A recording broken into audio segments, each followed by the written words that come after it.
पृथला विधानसभा क्षेत्र के पूर्व विधायक टेकचंद शर्मा ने आज अपने समर्थकों को बुलाकर उनके मन को टटोलते हुए चुनाव लड़ने की तैयारी करने और चुनावी दंगल में अपनी ताल ठोक दी है।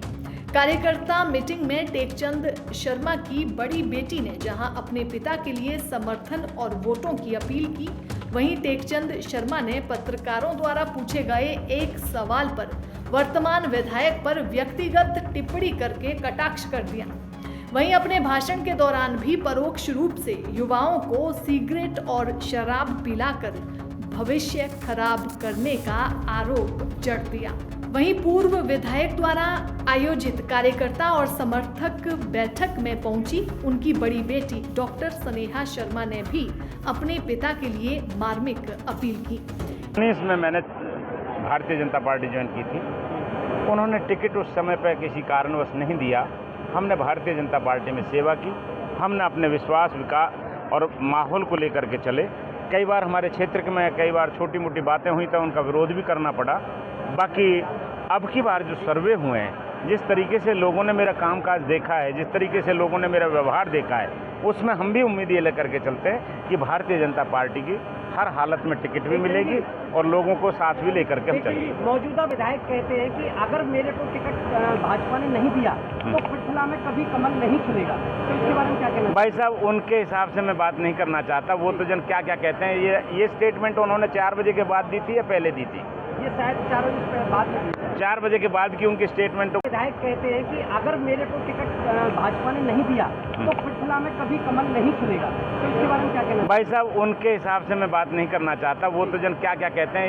ये स्टेटमेंट उन्होंने 4 बजे के बाद दी थी या पहले दी थी? ये शायद 4 बजे के बाद में 4 बजे के बाद की उनकी स्टेटमेंट। सभी का स्वागत करती हूँ और आपका बहुत बहुत धन्यवाद करती हूँ कि आपने अपना एक बार में ही एक सिंपल सी मैसेज, एक आह्वान पे इतना सपोर्ट दिखाया, इतना साथ दिखाया कि मन भाव विवल हो गया।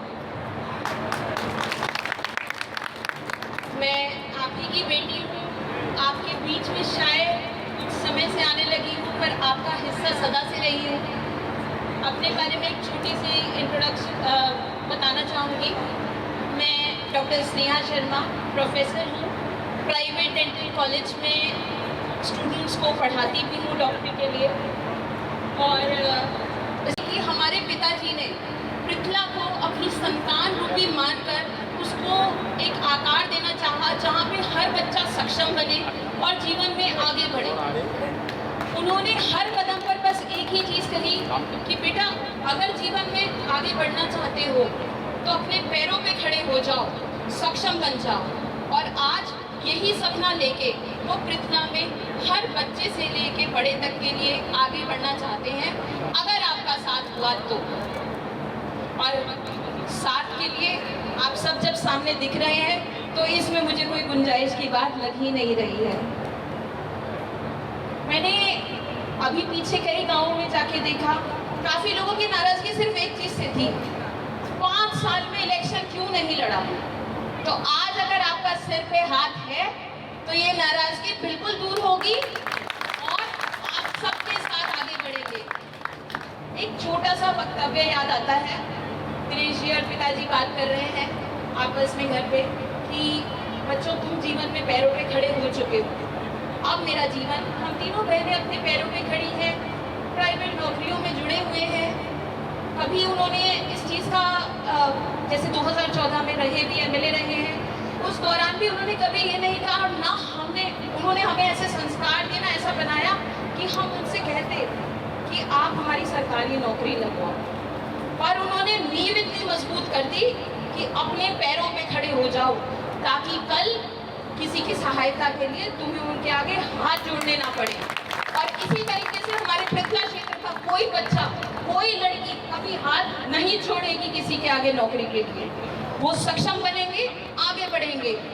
इस चीज़ का मुझे घमंड है, क्योंकि आप लोगों ने वो घमंड हमें दिलाया है। 2500 करोड़ की एक लकीर खींच चुकी है, जो आप ही के हाथों खींची है। अब उस लकीर को आगे बढ़ाने का समय आ गया है, और मुझे यकीन है कि जब आप साथ हैं तो जीवन में आगे बढ़ने से कोई नहीं रोक सकता। एक गीता का एक समय याद आता है जब कृष्ण और अर्जुन का संवाद होता है, कृष्ण जी सो रहे हैं, अर्जुन चरणों में जाके बैठ गए। थोड़े समय बाद दुर्योधन शीश के आगे आके बैठ गए। तो सबसे पहले कृष्ण जी की नज़र अर्जुन पर पड़ी, पर फिर भी क्योंकि शीश पर बैठे हुए थे दुर्योधन, तो उन्होंने बोला कि भी मेरा हक है। उन्होंने बोला कि तुम्हें क्या चाहिए? उन्होंने कहा नारायणी सेना मुझे चाहिए। तो अब कृष्ण जी ने बोला अर्जुन को कि माखन हार निश्चित है तेरी, क्या बचा है तेरे पास? माखन ले गया सब कुछ, अब क्या बचा है तेरे पास? अब अर्जुन ने क्या जवाब दिया? जीत निश्चित है मेरी, ना कोई रोक सकेगा अब ये बात। माखन का मैं क्या करूं जब माखन चोर है मेरे पास, और हमारे माखन चोर हमारे कृष्ण सारथी आप हैं। अगर आप हाथ पकड़ के आगे बढ़ाएंगे तो इस रथ को, महाभारत के युद्ध को जीतने से हमें कोई नहीं रोक सकता। आपका आशीर्वाद साथ रहे। बस इसी के साथ आपको एक अपील करना चाहूंगी, एक हक और मांगती हूँ। आप बड़े लोग अगर आज्ञा दो तो मैं कहूँ, सावन का महीना है, बहन बेटियों का समय है।